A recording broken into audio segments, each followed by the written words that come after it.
Hello friends,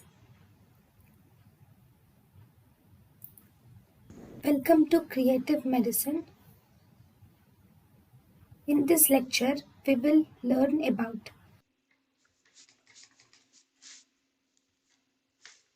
Now, sulfonylureas. Sulfonylureas. So first mechanism of action of sulfonylureas.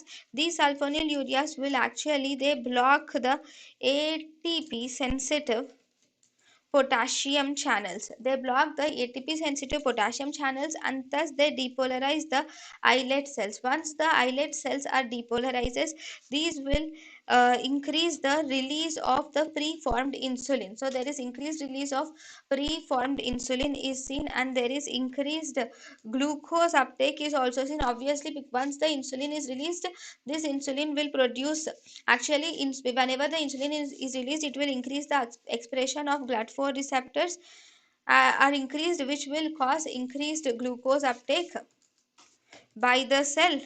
And one more thing, these sulfonylureas will also cause increased GLUT2 receptors also.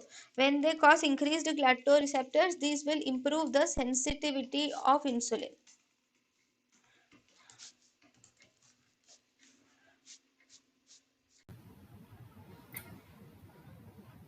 thank you and thank you for watching.